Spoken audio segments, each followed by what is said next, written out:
Welcome viewers. Today I am going to introduce a new playlist in the name of Corporate Accounting. आज मैं आपके सामने में एक नया प्लेलिस्ट अपना लेकर आया हूं जिसका नाम है कॉरपोरेट अकाउंटिंग। यह अकाउंटिंग विशेष रूप से बीकॉम स्टूडेंट्स के लिए फ़ायदेमंद है। साथ ही साथ चार्टर्ड अकाउंटेंसी, कॉस्ट अकाउंटेंसी या मैनेजमेंट अकाउंटेंसी या कॉरपोरेट अकाउंटेंसी, कंपनी सेक्रेटरीशिप, इन सभी वोकेशनल या प्रोफेशनल कोर्स के स्टूडेंट्स के लिए भी यह प्लेलिस्ट बहुत ही उपयोगी होगा। इतना ही नहीं, यह प्लेलिस्ट डिफरेंट स्टेट के बोर्ड या सेंट्रल बोर्ड के 12 स्टैंडर्ड के लिए भी फायदेमंद है। इस प्लेलिस्ट में हम कंपनी अकाउंटिंग, जिसको कि वेस्टर्न कंट्रीज में कॉरपोरेट अकाउंटिंग के नाम से जाना जाता है, को पूरी तरीके से शामिल करेंगे। इस प्लेलिस्ट में हम सबसे पहले बैकग्राउंड ऑफ कॉरपोरेट अकाउंटिंग की चर्चा करेंगे। खासकर प्रेजेंट वीडियो में हम आपके सामने में इस बात की जानकारी रखेंगे कि आखिर कॉरपोरेट अकाउंटिंग के पीछे में क्या कारण हैं। साथ ही साथ कॉरपोरेट यानी कंपनी फॉर्म ऑफ बिजनेस का एस्टेब्लिशमेंट या फॉर्मेशन की क्या प्रक्रिया है, इन सब की विस्तार से जानकारी हम इस वीडियो में शामिल करेंगे। तो सबसे पहले बैकग्राउंड ऑफ कंपनी अकाउंटिंग, अर्थात कंपनी अकाउंटिंग के पीछे में क्या आधार है, क्या कारण है। कंपनी अकाउंटिंग के पहले हमें जानना चाहिए कि कंपनी किसे कहते हैं। कंपनी वास्तव में हमारा third stage of evolution of form of business organisation है। मतलब व्यवसायिक कार्यों को करने का यह तीसरा सबसे प्रचलित स्वरूप है। इसके पहले जो अन्य स्वरूप जन्म लिए हैं उनमें सोल ट्रेडिंग और पार्टनरशिप का नाम आता है। सोल ट्रेडिंग या पार्टनरशिप में अनेक कठिनाइयों का सामना करना पड़ता है। जैसे सोल ट्रेडिंग पार्टनरशिप प्रायः स्मॉल और मीडियम साइज बिजनेस के लिए उपयोगी है। इसमें अनिश्चित जीवन होता है या सीमित जीवन होता है, लिमिटेड कैपिटल होती है, लिमिटेड प्रॉफिट होता है। जबकि आज के समय को देखें तो व्यवसायिक जगत में हर एक व्यवसायी यह प्रयास करता है कि वह उसका व्यवसाय बड़े से बड़े आकार का हो और अधिक से अधिक लाभ कमाने वाला हो। ये सभी बातें हमारे एकल व्यापार और साझेदारी व्यापार में नहीं पाई जाती थी। एकल व्यापार साझेदारी व्यापार की सबसे प्रमुख दोष ये था कि उसमें जीवन अनिश्चित था। आज है, कल नहीं रहेगा, कल रहेगा कि नहीं इसकी कोई गारंटी है। जिस तरीके से ह्यूमन बीइंग का लाइफ अनसर्टेन होता है, बिल्कुल उसी तरीके से ह्यूमन बीइंग के लाइफ में अनसर्टेनिटी है, बिल्कुल उसी तरीके से हमारे एकल व्यापार और साझेदारी के भी लाइफ में अनसर्टेनिटी पाई जाती है। आज बिजनेस एग्जिस्ट कर रहा है, कल किसी न किसी कारण से बंद भी हो सकता है। इस प्रकार का बिजनेस आज के समय में तरक्की नहीं कर सकता है। हमारे कहने का मतलब, मान लीजिए आज हम किसी स्थान पर बिजनेस स्टार्ट करते हैं, 50-100 कस्टमर्स जमा करने के बाद साल 2 साल के अंदर में हम किसी दूसरे स्थान पर बिजनेस स्टार्ट करने चले जाते हैं। फिर वहां पूरी तरीके से मेहनत करके बिजनेस करके हम 100-50 कस्टमर्स जमा करके फिर तीसरे जगह स्थान पर वहां बंद करके तीसरे स्थान पर बिजनेस स्थापित करने चले जाते हैं। इस प्रकार से किया जाने वाले व्यवसाय में तरक्की नहीं हो सकती है, लाभदायकता नहीं बढ़ सकती है। इसके विपरीत यदि एक स्थान पर स्थापित व्यवसाय में पूरी तरीके से मेहनत हमेशा किया जाए, दिन दोगुना रात चौगुना, हम देखेंगे कि उसमें फिर तरक्की होती चली जाएगी, कस्टमर्स बढ़ते चले जाएंगे। साल 2 साल 4 साल 5 साल के बाद वो और मल्टीप्लाई होता चला जाएगा और बिजनेस में लाभदायकता बढ़ती चली जाएगी। इस प्रकार से हम कह सकते हैं कि वर्तमान युग जो है वो छोटे आकार के व्यवसाय का युग नहीं है, वो अनिश्चित जीवन काल वाले व्यवसाय का युग नहीं है। इन्हीं कारणों से, इन्हीं ड्रॉबैक्स या कठिनाइयों के कारणों से हम ऐसे व्यवसाय की तलाश करने में लग गए जिसका लंबा जीवन हो और लगभग निश्चित जीवन हो। इसी कारण से जिस व्यवसायिक स्वरूप का जन्म दिया गया, हम उसे कंपनी व्यवसाय के नाम से जानते हैं। पूरा नाम ज्वाइंट स्टॉक कंपनी है। प्रचलित रूप में हम इसे कंपनी कहते हैं और पश्चिमी देशों में इसे कॉरपोरेट के नाम से जाना जाता है।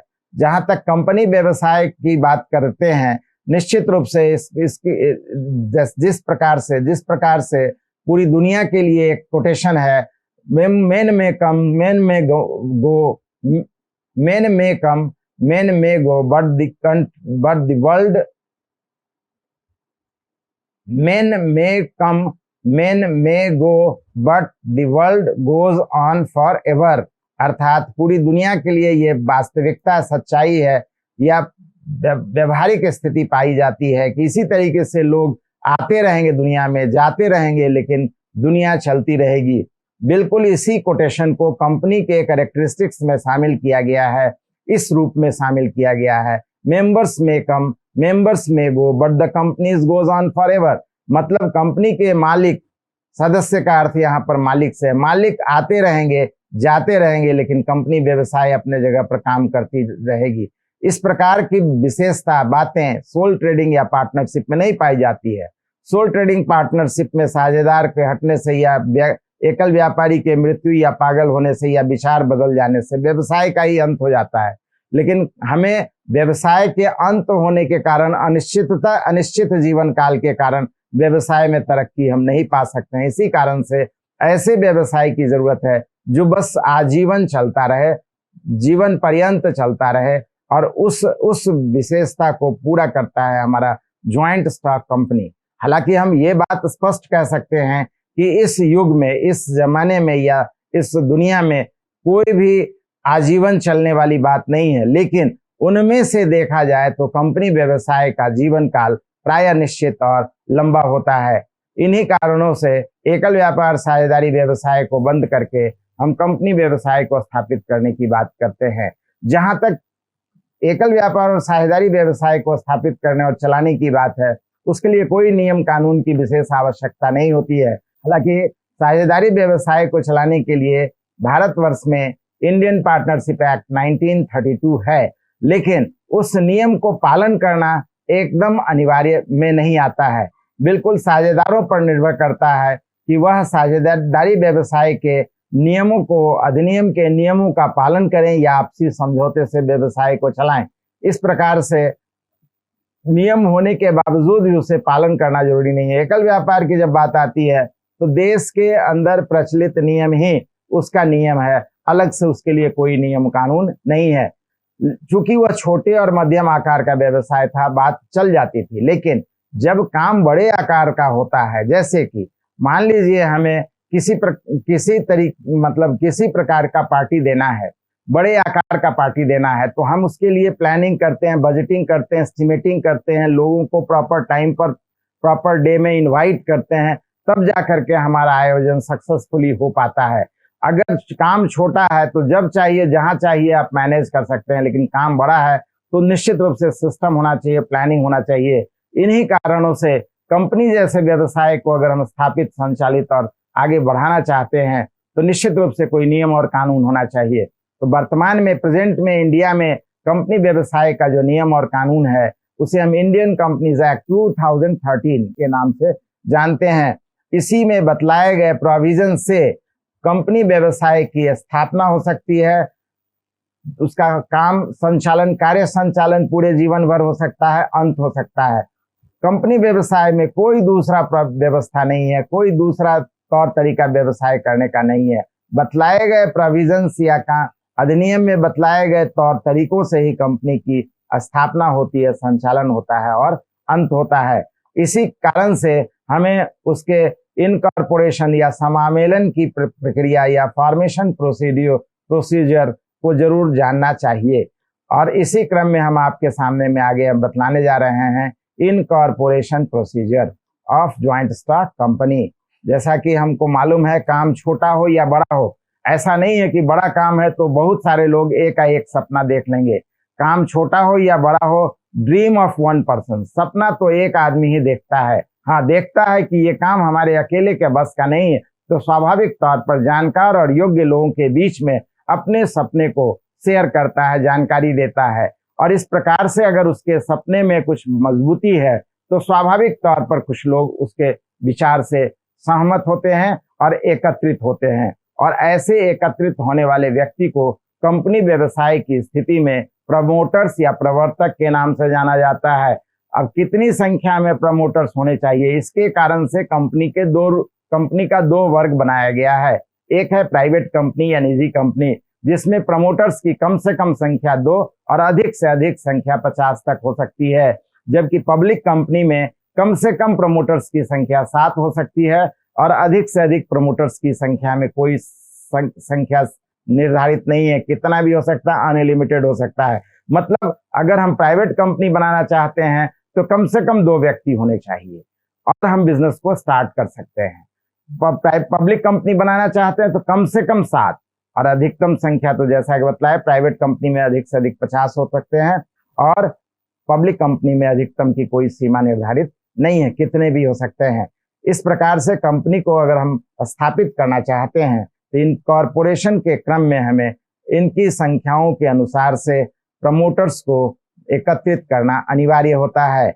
इसके बाद आता है हमारा कि जब वो लोग एकत्रित हो जाते हैं तो फिर आपस में एक मीटिंग करेंगे और मीटिंग या सभा में यह निश्चित करेंगे, अभी तो कोई भी चीज निर्धारित नहीं हुआ है, इसलिए यह निश्चित निर्धारित किया जाएगा कि कंपनी का नाम क्या होगा, कंपनी किस स्थान पर व्यवसाय करेगी, कितनी पूंजी से व्यवसाय करेगी, किस उद्देश्य से, किस वस्तु का व्यवसाय करेगी, यानी कमोडिटी ऑफ बिजनेस क्या होगा, साइज ऑफ बिजनेस क्या होगा, नेम ऑफ कंपनी क्या होगा, प्लेस ऑफ कंपनी क्या होगा, ऑब्जेक्टिव ऑफ कंपनी क्या होगा, सभी चीजों को, कैपिटल अमाउंट ऑफ कंपनी क्या होगा, होल लाइफ में कितनी अधिकतम पूंजी की जरूरत होगी, इन सभी बातों के पर चर्चा प्रारंभिक दौर में ही, चूंकि अनुभवी व्यक्ति सब एकत्रित होते हैं, अर्थात इनके निर्धारण में, इनकी जानकारी में, विचार विमर्श में कोई कठिनाई विशेष नहीं आती है और सबके अनुभव के आधार पर यह सब तय कर दिया जाता है।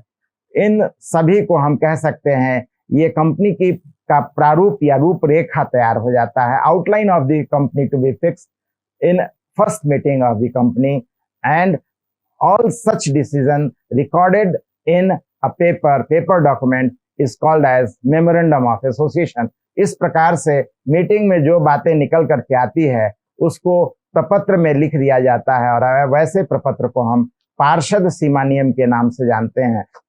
यह प्रपत्र बहुत ही इंपॉर्टेंट प्रपत्र है, अनिवार्य प्रपत्र है, प्रमुख डॉक्यूमेंट है बिफोर द इनकॉर्पोरेशन या during incorporation of the company. Next, इसके बाद कुछ समय के पश्चात वे मीटिंग जो किए थे सदस्य मिल करके, पार्षद ये प्रमोटर्स मिल करके, उनके द्वारा फिर इंटरनल प्रॉब्लम्स पॉलिसीज के लिए कंपनी के संदर्भ में फिर से मीटिंग बुलाई जाती है और एक एक मुद्दे पर उस पर गहराई से जानकारी ली जाती है। जैसे आखिर व्यवसाय करेंगे, जिस स्थान पर व्यवसाय करेंगे तो कस्टमर्स के आने जाने की क्या सुविधा है, रोड की क्या सुविधा है, वातावरण कैसा है, मार्केट की दूरी क्या है, मार्केट से ट्रांसपोर्टेशन फैसिलिटी क्या है, हर एक इन बातों पर पूंजी एकत्रित की जाएगी तो किस समय में कितनी और कैसे पूंजी एकत्रित की जाएगी, हर एक इंटरनल फैक्ट्स पर आपसी विचार विमर्श करके जो निर्णय निकल करके आता है फिर से उसका डॉक्यूमेंटेशन करते हैं और ऐसे सभी डॉक्यूमेंटेशन वाले प्रपत्र को, इस प्रपत्र को हम आर्टिकल ऑफ एसोसिएशन या पार्षद अंतर नियम के नाम से जानते हैं। जब ये दोनों प्रपत्र तैयार कर लिया जाता है तो फिर प्रमोटर्स के द्वारा, प्रवर्तकों के द्वारा एक आवेदन पत्र तैयार किया जाता है। यह आवेदन पत्र in favour of registrar of the company, company के रजिस्ट्रार के नाम से तैयार किया जाता है। कंपनी का रजिस्ट्रार प्रायः स्टेट कैपिटल में उसका ऑफिस होता है, उसका कार्यालय होता है, वहीं पर ले जा करके हम इस आवेदन पत्र को जमा करते हैं। लेकिन आवेदन पत्र जमा करने से पहले इस आवेदन पत्र के साथ निश्चित निर्धारित शुल्क जमा की जाती है, साथ ही साथ copy of memorandum of association and article of association भी जमा कराया जाता है और यह भी बतलाया जाता है उसमें कि कंपनी का रजिस्टर्ड कार्यालय का स्थान कहाँ पे है। मुख्य जो स्थान है कार्यालय का, कंपनी का व्यवसाय का स्थापित होने वाली या इनकॉर्पोरेट होने वाली, उसका स्थान का जो निर्धारित किया गया स्थान है, उसका कार्यालय का पता भी उसमें शामिल किया जाता है। इन सब बातों की जानकारी जब हम कार्यालय में, कंपनी के रजिस्ट्रार के कार्यालय में जमा कर देते हैं तो रजिस्ट्रार का कार्यालय हमारे डॉक्यूमेंट को, हमारे प्रपत्र को, हमारे आवेदन को पूरी तरीके से अध्ययन करता है और जहां भी उसे जो भी बातें दिक्कत महसूस होती है, अगर आवश्यकता समझता है तो फिजिकल वेरिफिकेशन जाकर के कर सकता है उस साइट का, उस स्थान का जहां पर हमारा रजिस्टर्ड कार्यालय है या हमारा बिजनेस केंद्रित होगा, बिजनेस चलाने की कार्यवाही होगी। साथ ही साथ जो प्रमोटर्स हैं उससे आप डायरेक्ट या प्रत्यक्ष संपर्क करके और जानकारी भी प्राप्त कर सकता है और हर तरह से जब संतुष्ट हो जाता है तो कंपनी के एस्टैब्लिशमेंट के लिए वह एक अनुमति पत्र या सर्टिफिकेट इशू कर देता है। लेकिन जहां तक अनुमति पत्र इशू करने की बात आती है तो इशू करते ही कंपनी अपने कारोबार को करना प्रारंभ कर देगी, ऐसा नहीं है। इनकॉर्पोरेशन की इन प्रक्रियाओं के बाद, जैसा कि हम जानते हैं कंपनियां दो प्रकार की होती है, एक निजी कंपनी और दूसरी सार्वजनिक कंपनी। निजी कंपनी तो अपना कार्य प्रारंभ कर देती है, लेकिन सार्वजनिक कंपनी को अपने कार्य के प्रारंभ से पहले रजिस्ट्रार ऑफिस से एक और अनुमति लेने की आवश्यकता है, तब वह अपना कार्य प्रारंभ कर सकता है। इन्हीं सब बातों की जानकारी हम अगले वीडियो में देंगे। साथ ही साथ कार्य प्रारंभ करने के क्रम में उन्हें क्या क्या कठिनाइयां आती है और उसका क्या समाधान होगा, इसका भी उल्लेख हम अगले वीडियो में पेश करेंगे। धन्यवाद।